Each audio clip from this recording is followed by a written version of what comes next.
أعوذ بالله من الشيطان الرجيم. بسم الله الرحمن الرحيم. الحمد لله رب العالمين والصلاة والسلام على رسول الله سيدنا محمد وعلى آله وصحبه أجمعين. اللهم رب اشرح لي صدري ويسر لي أمري واحلل عقدة من لساني يفقه قولي. Alhamdulillah, sekali lagi kita banyak-banyak bersyukur kepada Allah Subhanahu Wa Taala kerana dengan inayah dan rahmat daripada Allah, anugerah kehidupan ini, anugerah keimanan, anugerah akal dan anugerah kesempurnaan penciptaan Allah Ta'ala kepada semua makhluk, khususnya manusia termasuk kita, dan anugerah fitrah sebenarnya kepada setiap manusia yang dilahirkan di atas muka bumi ini, memudahkan perjalanan seseorang untuk menemui kita panggil hakikat sebenar dalam kehidupan ini, memenuhi kehendak dan matlamat penciptaan Allah Subhanahu Wa Taala kepada kita semua, iaitu untuk mengabdikan diri, untuk pastikan kita ni betul-betul menjadi hamba Allah Ta'ala dalam setiap aktiviti kehidupan kita semasa kita hidup di atas muka bumi ini. InsyaAllah, seperti mana yang kita maklumi, malam ini kita sama-sama baca dan cuba tadabbur ayat yang ke-6 daripada surah Al-Fatihah. A'udzubillahi minasyaitonirrajim. Ihdinas siratal mustaqim. Ihdinas siratal mustaqim.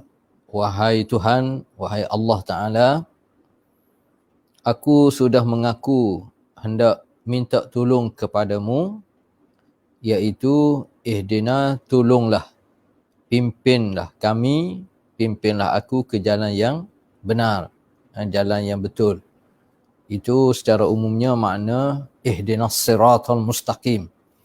Asasnya kita semua tahulah, hampir semua orang baca Al-Fatihah ni, terutama dalam semaya, boleh kuasai bahasa Arab ataupun tidak, biasanya Fatihah ni secara umumnya tahu belakalah, terutamanya ayat ihdinas siratal mustaqim, sebab dia berkait dengan permintaan hampir semua hamba Allah Ta'ala, orang Islam, kepada Allah Ta'ala. Dan kita pun tahu dia rentetan daripada ayat yang kita baca sebelum ni, iaitu iyyaka na'budu wa iyyaka nasta'in.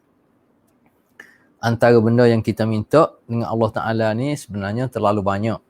Kita minta sihat, kita minta rezeki, kita minta kerja yang tetap, kita minta anak-anak yang baik, kita minta keluarga yang bahagia. Banyak benda yang kita minta. Tapi daripada banyak-banyak tu, benda asas adalah sebagaimana yang diajar oleh Allah Ta'ala sendiri melalui ayat Quran, melalui kalam dia, wahyu dia, yang tak perlu kita reka, kita panggil bentuk doa macam mana. Jadi apabila kita baca ayat Quran ni, ayat ni juga dia merupakan doa khusus. Jadi dia ada kekuatan dia tersendiri, dia ada kelebihan dia tersendiri, kerana lafaz yang kita minta ni, lafaz yang kita doa ni adalah kalam Allah, adalah wahyu Allah SWT. Jadi dia di makam tertinggi lah. Lafaz doa ni, lafaz ayat Quran ni, ihdinas siratal mustaqim. Baik, yang keduanya dalam buku ni disebut Islam dari segi agama, secara bahasanya ia disebut hidayah. Maknanya apabila kita sebut Islam, sebenarnya dia berkait rapat dengan hidayah. Yang ayat Quran yang biasa kita baca, innaka la tahdi man ahbabta walakinnallaha yahdi man yasha. Salah satu caranya, makna ayat ni yang beri hidayah ni hanya Allah Ta'ala adalah apabila kita terima Islam. Walaupun mungkin kebanyakan kita ni, kita terima Islam tu melalui keturunan. Takdirnya ayah mak kita, tuk kita, contohnya 7 keturunan dah Muslim, jadi seolah macam automatik. Tapi sebenarnya dia masih terbuka. Situasi yang ada tu, orang boleh jadi tak yakin dengan Islam. Kalau diberi peluang, dalam situasi sekarang ni mungkin ramai orang akan macam fikir balik. Seolah sebab dia nak al-hurriyah, alasan hak manusia bagi sekarang ni sebab dia nak kebebasan. Jadi antara kebebasannya adalah kebebasan memilih agama. Contohnya, na'udzubillah lah. Ertinya apabila kita jaga sembahyang, kita jaga hukum hakam Allah Ta'ala, maknanya kita yakin dengan Islam. Maknanya secara sedar ataupun tidak, sebenarnya kita dalam hidayah Allah Subhanahu Wa Ta'ala. Jadi apabila sebut Islam, dia berkait rapat dengan hidayah. Apabila kita bincang tentang hidayah ni, maknanya dia berkait rapat dengan Islam tu sendiri yang menjadi panduan kehidupan kita. Jadi kita orang Melayu dipanggil minta petunjuk. Biasa sebut hidayah ni kita minta petunjuk.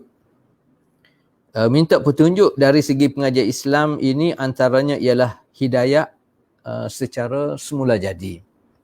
Jadi sebenarnya dalam Islam ni apabila sebut hidayah, di sudut makna tu sama ada di sudut istilah bahasa ataupun istilah, dia memberi makna yang agak luas dan pelbagai. Kalau di sini dia beri contoh iaitu apabila seseorang manusia lahir, maka Tuhan beri dia 3 perkara punca hidayah. Yang pertama, dia kata telinga, kemudian beri mata, ataupun kita sebut punca hidayah antaranya melalui panca indera lah. Maknanya dengan mata, dengan telinga, dengan lidah tu utamanya. Jadi seseorang ni dia boleh menuju kepada hidayah Allah apabila dia guna panca indera dia. Dengan mata dia tengok, dengan telinga dia dengar. Jadi melalui penglihatan dan pendengaran ni sudah cukup sebenarnya salah satu cara untuk mudah seseorang itu menerima hidayah Allah SWT.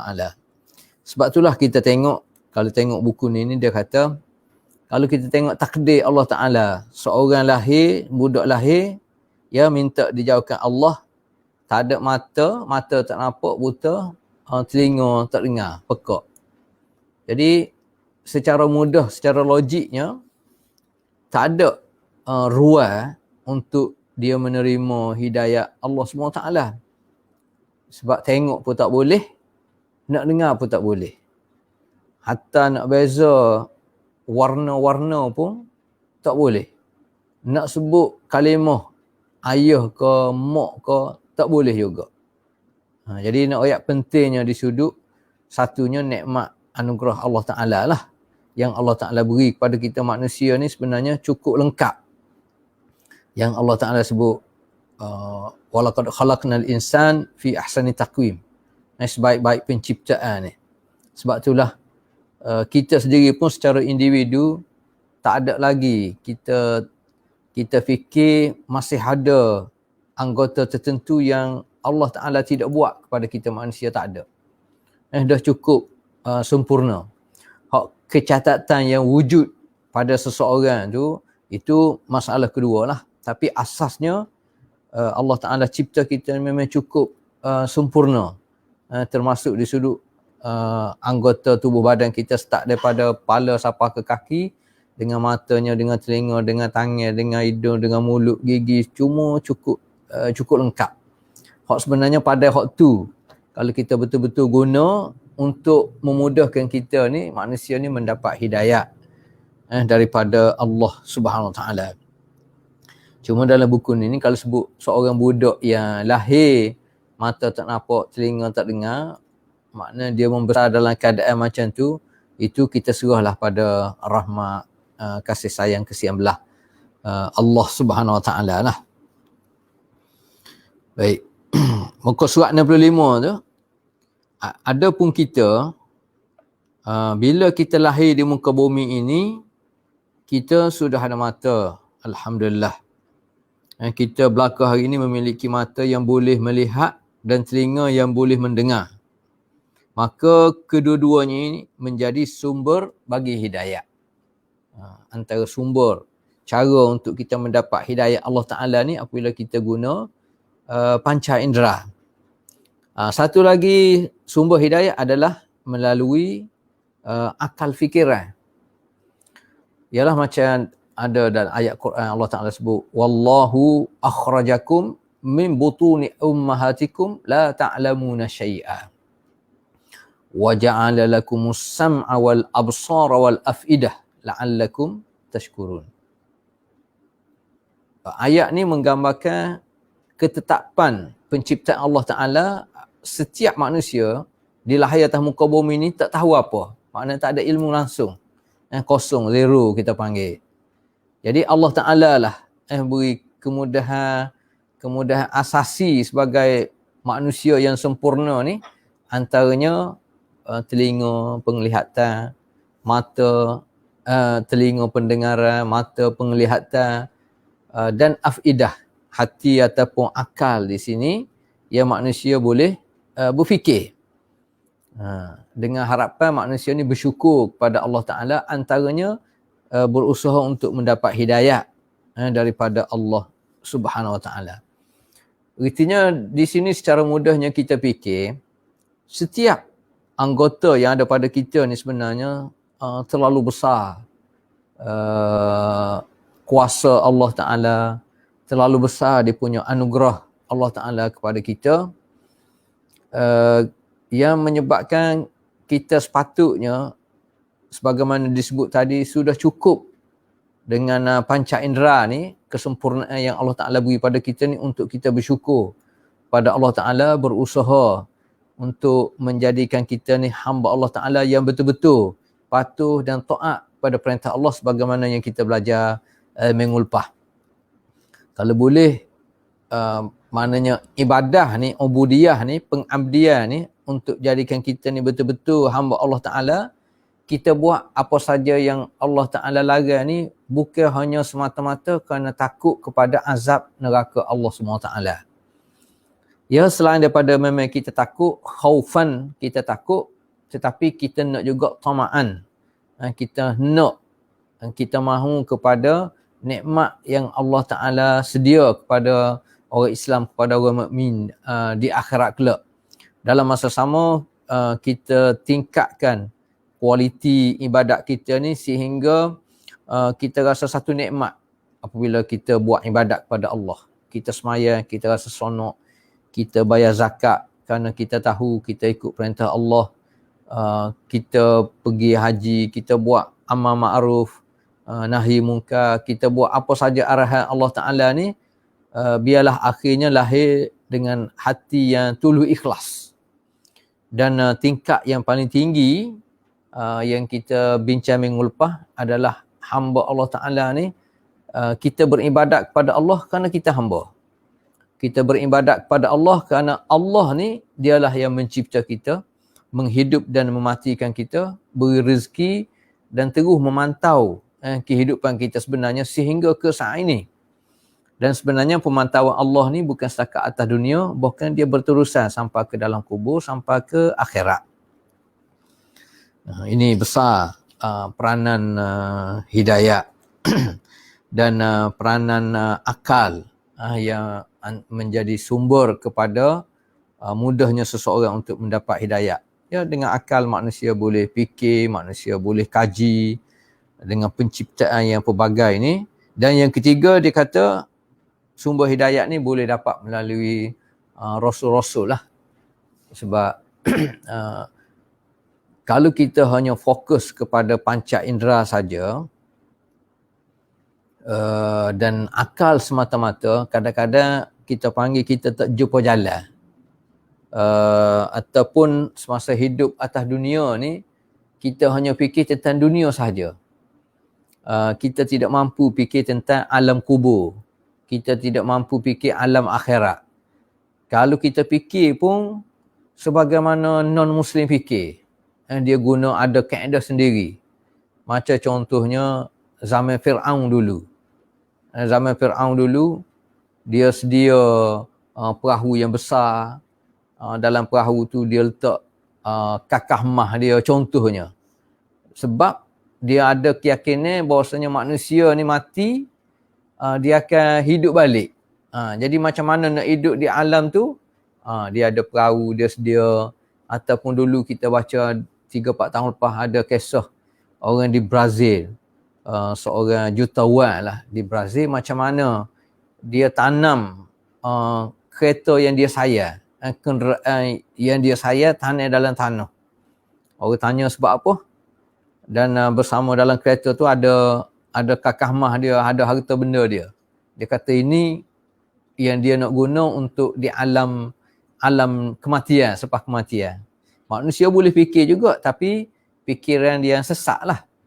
Jadi nak pastikan betul-betul apa yang kita fikir ni benar, betul dengan kehendak Allah di dunia dan alam kubur dan akhirat ni, panca indera saja tidak cukup. Akal semata-mata juga tidak cukup. Dia mesti dipandu dengan wahyu. Jadi untuk faham wahyu ni, sebab itulah hikmat Allah Ta'ala, rahmat dia, kasih sayang dia utus para nabi-nabi dan para rasul. Yang mana kalau ikut sejarahnya, yang ilmu yang kita belajar, nabi-nabi dan rasul ni lebih kurang 124,000 keseluruhannya. Yang disebut dalam Quran 300 lebih. Yang kita belajar 300 lebih, yang disebut dalam Quran lebih kurang 25 orang. Rasul termasuk 5 orang.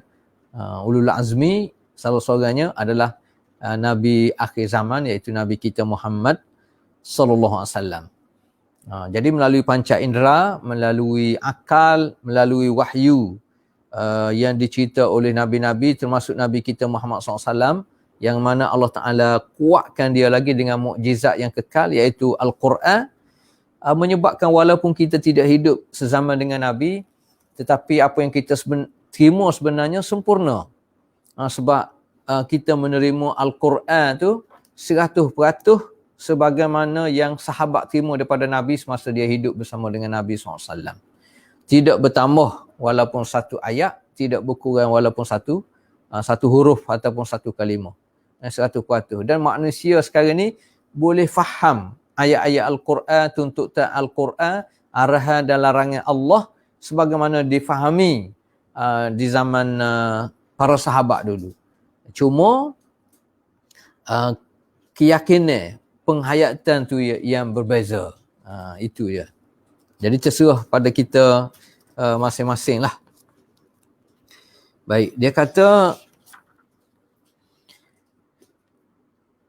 melalui panca indera ni contohnya, kita boleh dengar suara suami, suara anak, bunyi enjing, kereta, makna kita boleh dengar, kita boleh tengok, itu melalui panca indera bagi contoh.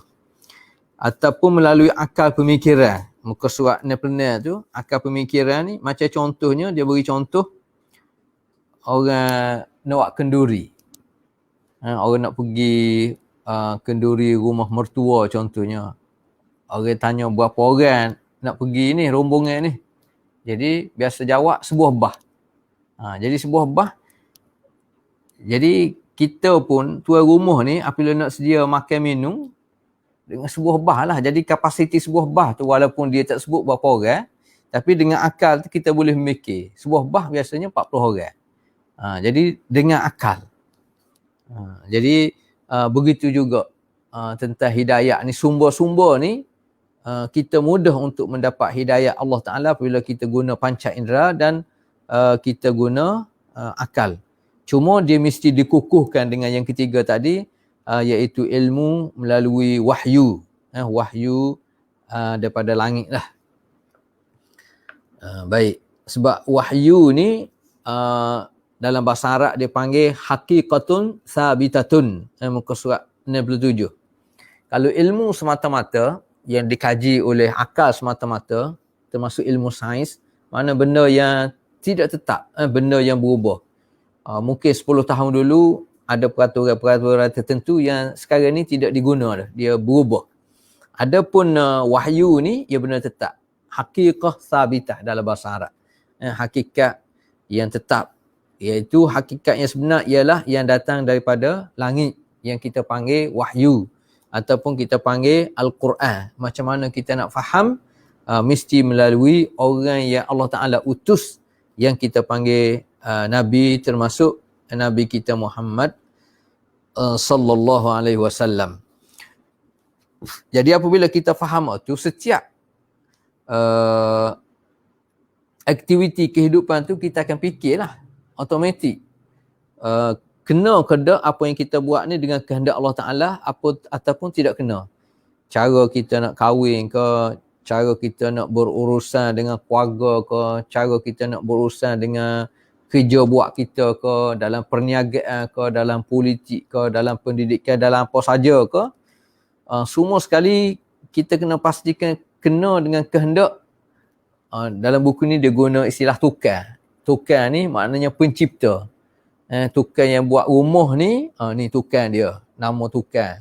Tukar yang buat bangunan ni, tukar yang buat langit bumi semua sekali termasuk manusia ni adalah pencipta, Al-Khaliq, yang kita panggil Allah Ta'ala. Jadi dia nak supaya kita ni setiap apa yang kita buat kena dengan kehendak Allah SWT. Termasuk contohnya dalam kita cari harta benda, biar kita fokus, biar kita ambil cakna terhadap masalah halal haram. Kalau dalam Al-Quran, dalam buku ni, muka surat 68 tu dia beri contoh, kadang-kadang manusia ni apabila dia dia galik, dia lalai, sehingga dia lupa kehendak Allah Ta'ala, lupa hidayah Allah Ta'ala, sebagaimana dalam surah At-Takatsur. Alhaakumut takatsur. Manusia jadi lupa, manusia jadi lalai, manusia jadi ngangguk. Orang Kelantan panggil ngangguk. Dia tak boleh nak fokus. Sebab apa? Sebab dia terlalu fokus kepada at-takatsur. Fikir tentang dunia lah. Takatsur, nak banyak harta benda, nak banyak keluarga, nak banyak pangkat, pengaruh, kuasa, sehingga dia lupa sebenarnya keperluan dia pada hidayah, keperluan dia kepada pastikan apa yang dia buat tu kena dengan kehendak Allah Ta'ala, dosa pala. Hatta zurtumul maqabir. Sehingga dia ni masuk lubang kubur, maknanya mati, barulah dia sedar. Jadi kita tak nak lah siapa pikir macam tu. Baik, sebab itulah hidayah, sebab itulah takwa juga. Kadang-kadang dia guna kalimah takwa supaya kita hidup ni dalam keadaan takut dan keadaan berhati-hati. Yang kita sentiasa diminta supaya bertakwa, supaya apa saja yang kita buat ni kita berhati-hati, pastikan benda yang kita buat ni kena dengan kehendak Allah SWT, dan apa yang kita buat semuanya kerana Allah Subhanahu Wa Taala. Sebab itulah muka surat 71 tu dia kata ihdinas siratal mustaqim, permintaan utama manusia dalam semaya.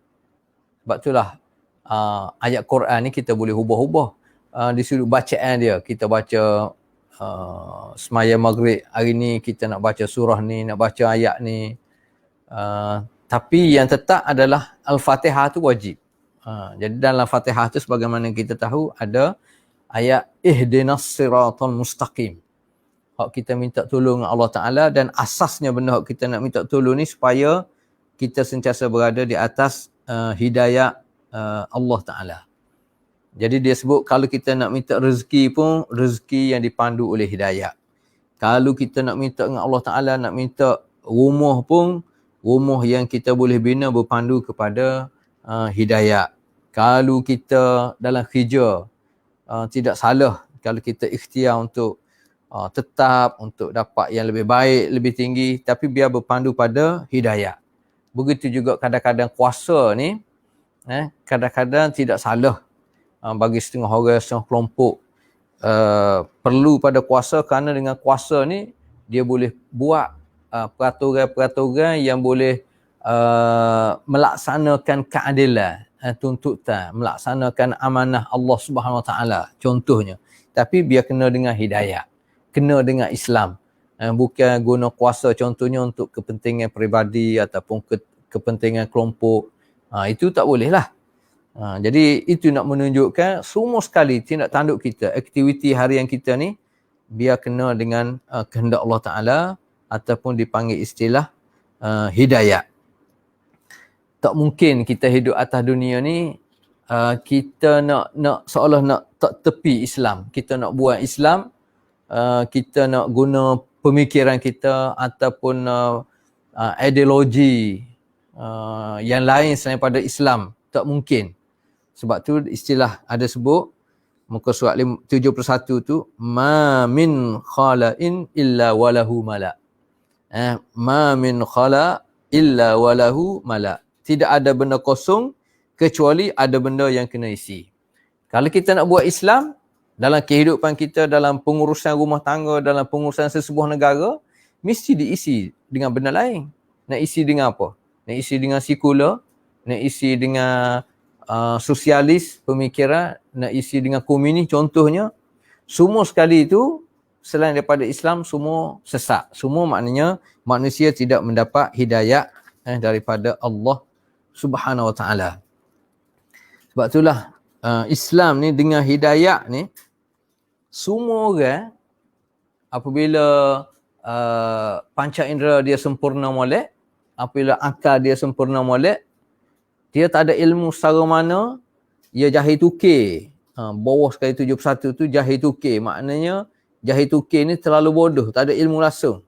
Dia akan jadi baik dengan Islam, dengan hidayah Islam. Jadi bagi contoh mudahnya muka surat 72 tu, macam sejahat-jahat Sayyidina Umar. Contohnya di zaman peringkat awal Islam dulu, memanglah Sayyidina Umar ni masyhur lah dengan bekirnya, dengan bengihnya. Tetapi dengan Quran, hati dia boleh jadi lembut. Mendapat hidayah daripada Allah SWT. Sebab itulah cara untuk kita paut hati kita dan hati manusia ni kembali kepada Allah, kembali dapat hidayah, bukan dengan benda, bukan dengan kemendaan, tapi dengan ilmu, dengan kefahaman. Sesuai dengan ayat Quran sebut, "Lau anfaqta ma fil ardi jami'an ma allafta baina qulubihim walakinna Allah allafa bainahum." Kalau kita nak tarik manusia ni bukan dengan harta benda, bukan dengan kita panggil madiyah, kebendaan, tetapi dengan hati-hati, maknanya dengan ilmu, dengan kefahaman, dengan hidayah daripada Allah Subhanahu Wa Taala. Jadi yang mempertautkan hati manusia ni, kita hanya berusaha, tetapi akhirnya Allah Ta'ala lah yang mempertautkan. Kita usaha untuk manusia ni mendapat ilmu, kefahaman dan akhirnya mendapat hidayah. Tapi yang betul-betul memberi hidayah ni hanya Allah Subhanahu Wa Ta'ala. Allah yang mendatangkan Islam. Melalui Islam sahaja kamu boleh paut hati orang. Boleh paut hati orang ni maknanya orang jadi tertarik. Kalau kita bincang dengan seseorang, sama ada dia ni orang Islam ataupun non-Muslim contohnya. Orang Islam ni contohnya orang Islam keturunan, tapi sembahyang tidak jaga, muamalah dia tak berapa molek, akhlak dia banyak akhlak yang tidak molek. Jadi kita cerita tentang kesempurnaan Islam, tentang tanggungjawab kita sebagai hamba Allah Ta'ala. Jadi kita boleh cerita, kalau kita cerita betul sebagaimana diajar oleh Nabi kita Muhammad SAW, orang boleh terpaut. Kita boleh tarik, boleh paut hati orang, boleh tarik hati orang untuk menerima keindahan Islam ni. Jadi sebab itulah bila kita sebut ihdinas siratal mustaqim, tunjuklah kepada kami jalan yang betul dalam segenap bidang kehidupan kita. Cara kita nak nego, cara kita nak beribadat, hatta kita nak beriman, akidah macam mana, pegangan macam mana yang betul, yang mengikut kehendak Allah SWT. Itu maksud ihdinas siratal mustaqim.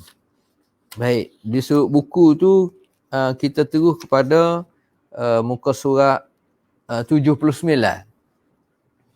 Sebab muka surat 74, 75, 77 tu dia dah masuk dalam siratal lazina an'amta alaihim, kita bincang minggu depan. Cuma kita fokus pada ihdinas siratal mustaqim. Muka surat 79 tu. Jadi setelah kita mengakui, dia kata iyyaka na'budu, kepadamu sahaja wahai Tuhan aku jadi hamba, wa iyyaka nasta'in, dan kepadamu sahaja wahai Tuhan aku minta pertolongan. Maka dalam banyak-banyak benda yang kita minta adalah ihdina, iaitu kita minta supaya Allah Ta'ala tunjuk kepada kita, memudahkan kepada kita untuk mendapat hidayah Allah Subhanahu Wa Ta'ala. Terlalu banyak benda yang kita nak minta tolong dengan Allah Ta'ala ni. Kita nak minta rezeki, nak minta anak soleh, nak minta sihat, harta dan banyak lagi. Terlalu banyak benda yang kita hendak minta dengan Tuhan. Lagipun Allah Ta'ala ni dia serba ada, dia panggil Allahus Samad. Allah lah yang menjadi tempat tumpuan sebenarnya. Maknanya dia tidak akan berkurangnya sikit abu. Seluruh manusia, contohnya kalau seluruh manusia ni minta dengan Allah Ta'ala, permintaan tu semua dia layan, tidak akan berkurang sikit abu. Dan tidak pernah Allah Ta'ala ni menolak ataupun tidak suka hamba je yang minta. Tidak sama dengan kita makhluk ni. Kadang-kadang kita banyak secara mana pun, kalau banyak bagi, dia akan hilang, dia akan kurang, dia akan habis. Ataupun kadang-kadang ada masa kita suka, ada masa kita jadi serabut. Mungkin kerana kita letih, mungkin kerana apa. Tapi itu gambaran makhluk. Tapi tidak pada Allah Ta'ala, kerana Allah ni as-samad, tempat tumpuan. Jadi Allah Ta'ala suka pula kita duk minta semua dengan dia. Sebab itulah kita dengar kisah orang-orang terdahulu kadang-kadang start daripada benda besar sampai ke benda kecil, sentiasa dia berdoa kepada Allah Ta'ala. Salah satu cara dia berdoa ialah dia sembahyang hajat. Dan Amba tahu, tapi yang betul-betul ni selepas almarhumah yang dia meninggal dunia.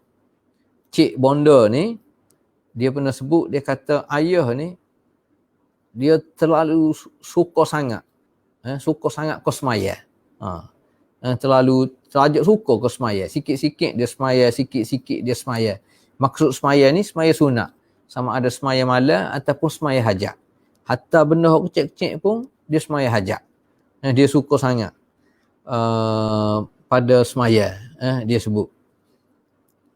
Jadi tak apalah, kita sebut sikit, dia pun dah meninggal. Jadi kita doa lah, sebab kita ni duk baca buku yang yang diajar kepada masyarakat dulu tahun 70-an, 80-an, berpuluh-puluh tahun. Dia tafsir, dan saya ingat Amba 2-3 kali rasanya dia khatam tafsir Al-Quran ni. Start daripada dia balik daripada luar negara, hari pertama lagi ayah dia minta supaya dia bagi tazkirah, berterusan sampai ke dia betul-betul sakit, tak boleh nak pegang dah buku ni, letih sangat, tak nak tenaga, baru dia berhenti daripada bagi kuliah. Jadi kita harap kita doa pada dia, dia akan mendapat pahala berterusan. Antara khazanah yang ditinggal kepada kita ilmu yang bermanfaat, dan ilmu ni diambil daripada asas sumber hidayah, iaitu daripada Al-Quran. Baik, muka surat 80 tu, hidayah ini ada dua perkataan, ada dua makna lah. Biasa kita orang Melayu ni kita sebut minta taufik dan hidayah daripada Allah Ta'ala. Sebahagian ulama dia kata makna sama je. Sama ada kita sebut hidayah ataupun taufik, dia memberi makna yang sama. Ada juga ulama kata dia ada beza sikit. Ada beza sikit antara hidayah dengan taufik. Hidayah ni penggal ketiga muka surat 80 tu dia kata maknanya tunjuk tunjuk jalan. tunjuk arah secara teori melalui penerangan lisan. Taufik pula maknanya bawa pergi sendiri. Bawa pergi ke tempat itu. Tunjuk arah dengan cara membawa seseorang ke tempat yang dituju. Macam contohnya, kalau kita nak pergi Kota Baru lah. Kalau kita tak biasa pergi ke Kota Baru, kita daripada Kuala Lumpur ni, turun di airport ke, turun di stesen bah ke, kita akan tanya orang. Mana pusat bandar, mana contohnya pasar Siti Khadijah Kota Baru, ataupun mana Masjid Muhammadi. Orang pun tunjuk kepada kita, ikut jalan ni, pergi straight, kona kanan, kona kiri, kona kanan, pergi straight, kemudian akan tengok. Kalau Masjid Muhammadi contohnya warna putih, itu Masjid Muhammadi. Itu di sudut bahasa hidayat, tunjuk jalan. Itu hidayat. Kalau taufik ni, dia lebih khusus lagi. Taufik ni, maknanya kita tanya orang, orang bagi tahu. Jalan tu jalan ni, jalan tu jalan ni. Kemudian, dia nampak kita hak tanya ni, tak berapa nak boleh kuasai dengan baik. Sebab kita tak biasa di Bandar Kota Baru. Dia kata, kalau macam tu, tak apalah, hamba bawa, hamba pergi sendiri. Hamba pun kebetulan nak pergi ke Masjid Muhammadi tu. Jadi dia bawa kita. Itu taufik. Itu antara perbezaan antara hidayat dengan taufik. Tapi asasnya dua-dua ni kita perlu. Taufik pun kita perlu daripada Allah. Hidayat pun kita perlu kepada Allah Subhanahu Wa Taala. Jadi sebab itulah apabila kita baca ayat Quran ni, kita ulang, cuba kita ingat. Kita ni alhamdulillah apabila kita baca ihdinas siratal mustaqim, tunjuklah kami ya Allah jalan yang lurus, jalan yang benar. Sekarang ni kita dah berada di jalan yang benar asasnya apabila kita menerima Islam. Tapi kita nak supaya benda tu kekal dan benda tu kita betul-betul boleh faham dan boleh menghayati dalam kehidupan kita. Apa maksud hidayat yang kita nak sebenarnya sehingga kena dengan Allah Subhanahu Wa Taala. Sebab itulah dia kata muka surat 81 tu, Allah Ta'ala ni tebing. Dalam bahasa Kelantan tebing. Maknanya sengaja sebut jalan yang betul. Ihdinas sirata, hidayat, jalan yang betul. Sebab atas dunia ni terlalu banyak jalan. Terlalu banyak pemikiran. Terlalu banyak ideologi. Jadi terserah pada manusia lah nak pilih hak mana. Sebab Allah Ta'ala masa atas dunia ni, sebagaimana kita tahu, ada khurriyah al-ikhtiyar. Ada kebebasan memilih. Jadi kita nak pilih hak mana terserah pada kita. Cuma akhirnya kita akan bertanggungjawab. Perjalanan menuju ke akhirat diibarat seperti kita masuk hutan. Kita duduk atas dunia ni, walaupun cerah kerana cahaya matahari, cerah kerana ada cahaya lampu, cerah kerana kita dengan teknologi moden apa semua sekali, tapi sebenarnya manusia ni kalau tanpa dipandu oleh hidayah, seolah dia sesat sebenarnya. Kehidupan dia tu sama dengan makhluk lain, sama dengan binatang contohnya. Kalau makan minum dia tidak fikir masalah halal haram, dia tidak fikir masalah dosa pala. Jadi tidak ada beza dengan kehidupan makhluk yang kita panggil binatang sebenarnya. Jadi jalan nak menuju ke akhirat ni sebenarnya dia berliku lah. Sebagaimana dia bagi contoh di sini macam kita masuk hutan. Kita masuk hutan ni, apatah lagi kalau kita masuk kita seorang, lagilah cepat sesat. Sebab itulah kita dengar ramai orang masuk hutan, daki bukit ke apa ke, dia sesat. Walaupun dia bawa peta, walaupun hatta pergi secara berkumpulan pun, betul-betul maknanya kita duduk atas dunia ni macam orang masuk hutan. Jadi kemungkinan untuk sesat dalam hutan tu tinggi. Kalau kita betul-betul tidak ada ilmu tentang suasana dalam hutan, kalau kita tidak betul-betul berpegang kepada kita panggil apa, penunjuk jalan orang dalam hutan, masuk hutan tu, maknanya kita kena betul-betul dekat dengan dia lah, ikut. Jadi seolahnya kita duduk atas dunia ni, kemungkinan sesat tu tinggi. Jadi sebab itulah salah satu caranya kita minta hidayah daripada Allah Subhanahu Wa Taala. Minta taufik dan hidayah. Sebagaimana kita sebut tadi, taufik dan hidayah ni, kalau kita nak asingkan makna dia, hidayah ni dia kita boleh terjemuh banyak makna juga. Sebenarnya macam contohnya setengah ulama dia bagi tingkatan hidayah ni dalam Quran, ada dia panggil al-hidayatul ammah, hidayah yang berbentuk umum. Hak ni li jami'il kainat, kepada semua makhluk Allah Ta'ala, termasuk binatang pun sebenarnya dia dapat hidayah secara umum. Macam contohnya ayat Quran, wa auha rabbuka ilan nahli anittakhidhi minal jibali buyuta. Macam mana Allah Ta'ala maksud beri wahyu ni, beri ilham kepada lebah untuk dia buat rumah dia ni di tempat yang tinggi, minal jibal, di bukit-bukit, kalau di pokok-pokok tinggi. Ini hidayah umum yang Allah Ta'ala beri kepada seluruh makhluk, termasuk pada binatang. Tingkat yang kedua, hidayah ni kita dah baca ihdinas siratal mustaqim ni, antaranya hidayah ad-dilalah wal irsyad contohnya. Hidayah hak ni yang ditaklif kepada para nabi-nabi dan rasul-rasul, tunjuk jalan kepada manusia ni supaya menerima Al-Quran, supaya taat, patuh, beribadat kepada Allah Subhanahu Wa Taala. Tunjuk jalan, hidayah, nak menuju kepada Allah. Ini tugasan nabi-nabi dan rasul, dan juga alim ulama. Kita panggil orang alim, orang yang rasa dia ada tanggungjawab, dia boleh beri juga hidayah ni, tunjuk jalan. Yang ketiga, ini hidayah taufik wal ilham. Hidayah ni hanya Allah Ta'ala aja. Yang kita sebut ayat Quran, innaka la tahdi man ahbabta. Kita sayang setara mana, suka setara mana pada seseorang, kita usaha nak memberi hidayah supaya dia menerima Islam, menerima hakikat keimanan ni, kita hanya boleh tunjuk lorongnya, tunjuk jalan, iaitu hidayah irsyad tadi, beri panduan, berdakwah kepada dia.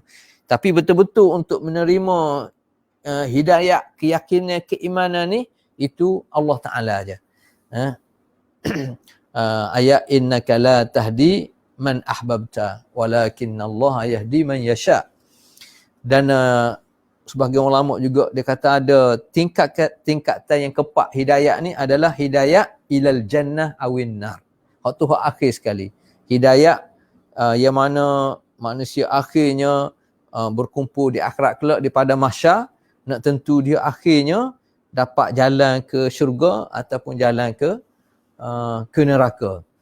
Itu di sudut umum makna hidayah lah. Ya. Jadi secara umumnya bila kita sebut taufik dan hidayah, ada satu sudut dia memberi makna yang sama. Kalau kita nak asingkan hidayah ni, contoh tadi macam orang yang sesat jalan, kita bagi tahu dia nak pergi satu tempat. Yang taufik ni maknanya orang tu bawa sendiri dia pergi ke tempat tu. Yang pentingnya hidayah ni penting dalam kehidupan kita, dan doa yang Nabi ajar kepada kita supaya kita ni sentiasa dalam hidayah Allah SWT. Ada salah satu doa adalah Allahumma rahmataka arju. Allahumma rahmataka arju. Ya Allah, rahmatmu ya yang aku harap. Maknanya aku ni memang mengharap rahmat. Rahmat ni kasih sayangmu, kesian belahmu ya Allah. Fala takilni ila nafsi tarfata ainin. Fala takilni, maknanya jangan kamu ni serah kepada aku sepenuhnya.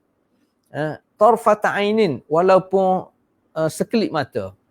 Maknanya kita nak minta dengan Allah Ta'ala ni jaga kita, selia kita, tengok kita supaya kita ni sentiasa di jalan yang betul lah, jalan yang lurus, mendapat hidayah daripada Allah SWT. Wa aslih li sya'ni kullah. Dan kita minta dengan Allah Ta'ala, aslih li, perelokkanlah, perbaikikanlah sya'ni. sya'ni ni kedudukan aku, kehidupan aku, pengurusan kehidupan aku ni kullah, keseluruhan semua sekali. Yang berkait dengan makan minum, yang berkait dengan pekerjaan, berkait hubungan kita dengan keluarga, dengan masyarakat, dengan organisasi, kerja buat kita, bangun tidur kita, sihat, sakit kita, semua sekali. Semua sekali ni kita minta Allah Ta'ala perbaiki biar jadi ke arah yang lebih baik. La ilaha illa anta. Tidak ada Tuhan melainkan kamu, ya Allah. Ini dia berkait rapat dengan hidayat yang kita minta. Taufik yang kita minta kepada Allah SWT. Antaranya doa, Allahumma rahmataka arju. Ya Allah, rahmatmu lah yang aku harap. Fala takilni ila nafsi tarfata ainin. Janganlah kamu biarkan aku yang urus diri aku ni walaupun sekelip mata. Mana aku nak, aku urus diri aku, tetapi kamu, ya Allah, sentiasa mengawasi aku. Bantu aku, beri hidayat kepada aku. Wa aslih li sya'ni kullah. Dan perbaikikanlah, perelokkanlah urusan kehidupan aku ni kullahu, keseluruhan, semua sekali. La ilaha illa anta. Dan tidak ada Tuhan melainkan Allah Subhanahu wa ta'ala. Inilah yang kita boleh faham daripada ayat apabila kita baca ihdinas siratal mustaqim. Jadi kita rasa untuk malam ni cukup dulu. Kita sambung minggu depan. Hidayat ni sebenarnya dia turutan selepas pada tu bentuk hidayat macam mana yang kita nak sebenarnya. Ada kodak contoh, memang Allah Ta'ala tunjuk contoh. Itulah dia sebut sirat, hidayah ke arah jalan yang betul. Macam mana bentuk jalan yang betul ni? Jadi Allah Ta'ala dah tunjuk pada kita, mudah, nak memudahkan kepada kita, iaitu sirat allazina an'amta alaihim. Jalan orang yang telah kamu beri nikmat. Beri nikmat. Siapa dia? Diterjemah dalam ayat yang lain, minan nabiyyin was-siddiqin wasyuhada wassalihin. Mana 4 kategori, 4 peringkat.